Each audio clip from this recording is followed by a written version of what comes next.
नमस्कार फ्रेंड्स। अष्टोद्यम की तरफ से ओरिजिनल भारत के उत्पादों की श्रृंखला में जो आज मैं आपके सामने लेके आ रहा हूँ, ये बहुत ही थोड़ा-सा अलग-सा उत्पाद है, अलग-सी चीज़ है। एक अलग ये इसे कहते हैं लव बर्ड। यह मूलतः इसकी परंपरा फेंग शुई से आती है, यानी चाइनीज़ वास्तु, चीन का जो वास्तु है, उससे आती है और लव बर्ड की परंपरा यह है कि यह पक्षी आपस में बहुत ज़्यादा प्रेम करते हैं और अगर इस प्रतीक को या तो उनको जीवित है उनको या नहीं तो उनके चित्र को या उनकी मूर्ति को अगर आप दक्षिण-पश्चिम यानी नैऋत्य कोण में अपने घर के रख देते हैं, तो आपके संबंधों में एक बेहतरी आती है, संबंध अच्छे होने लगते हैं। तो यह जो लव बर्ड है बहुत ज़्यादा चीन में और पूरे विश्व में फेंग शुई के मानने वालों में बहुत ही लोकप्रिय है, बहुत ही ज़्यादा लोकप्रिय है और इसको आपने देखा होगा मैं समझता हूँ अलग-अलग रंगों में, अलग-अलग चीज़ों से बने हुए, मिट्टी से बने हुए, सेरामिक से बने हुए, लकड़ी से बने हुए और तमाम पत्थर से बने हुए, प्लास्टिक से बने हुए तरह-तरह के लव बर्ड देखे होंगे। लेकिन यह जो लव बर्ड है, यह पारद से बना हुआ है, यानी शुद्ध पारे को शास्त्रीय विधि से जो भारतीय संस्कृति के हिसाब से जो शुद्ध किया जाता है और उसको सॉलिड किया जाता है, उससे बना हुआ है। और यह लव बर्ड मैं इसलिए आपको दिखा रहा हूँ कि जो चाइनीज़ परंपरा है, चीन की परंपरा है, वहाँ की फेंग शुई परंपरा वो तो ठीक है। लेकिन जब हमने पारे में बनाया, तो इसकी प्रभावशीलता बहुत ज़्यादा बढ़ गई। वो भी उसके पीछे कई कारण हैं।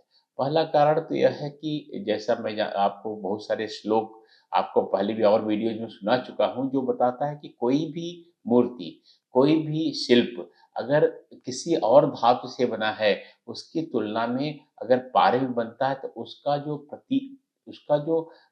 गुणवत्ता है, उसका प्रभाव है, वह कई गुना, करोड़ों गुना बढ़ जाता है।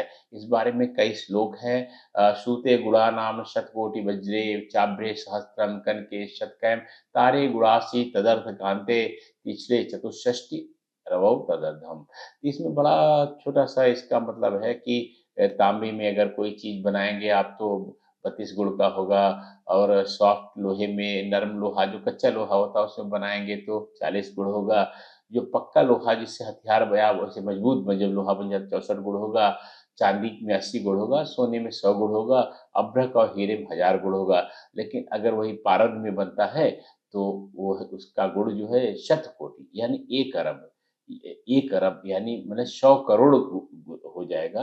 इसलिए कोई भी चीज़ अगर पारद में बना रहे हैं, अगर वो ऐसी चीज़ नहीं जो पारद में बनाना हो, तो निश्चित ही बहुत लाभ करती है, उसकी प्रभावशीलता बढ़ जाती है, पहली बात।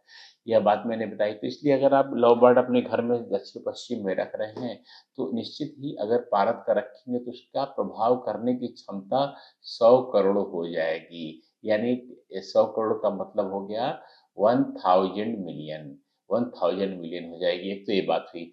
दूसरा कारण इसका यह है कि दक्षिण-पश्चिम जो दिशा जहाँ इसको रखा जाता है, वह वास्तव में पारे की ही दिशा है। उसका स्वामी नैऋत्य कोण कहते हैं, उसका स्वामी राहु है और पारे के पीछे भी राहु का ही गुण है।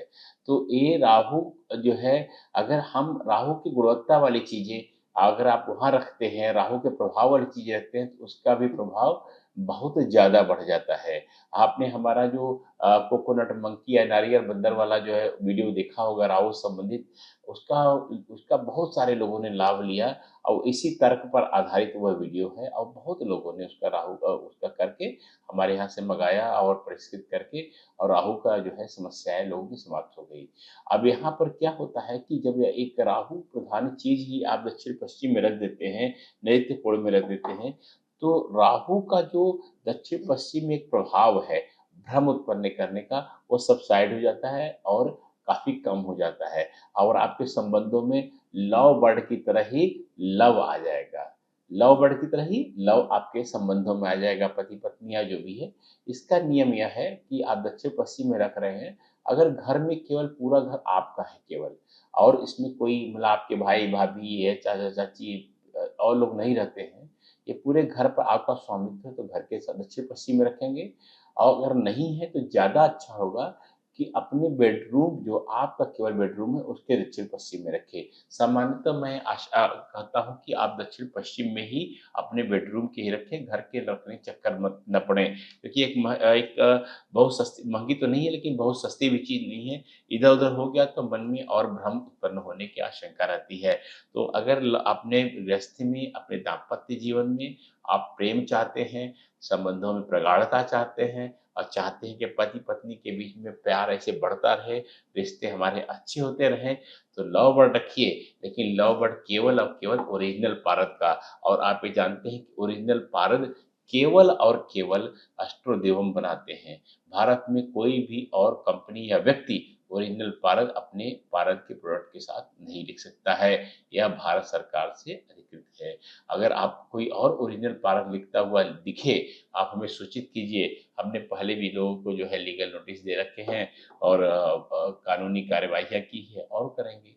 लेकिन अपना अधिकार नहीं खोएँगे, क्योंकि ये बहुत शोध पारद में बारे में जितना एस्ट्रोदेवम ने हम लोगों ने शोध किया है, विश्व की सबसे बड़ा पुस्तकालय पारद के बारे में हमारे पास है और इससे अच्छा काम हम लोगों ने नहीं किया है।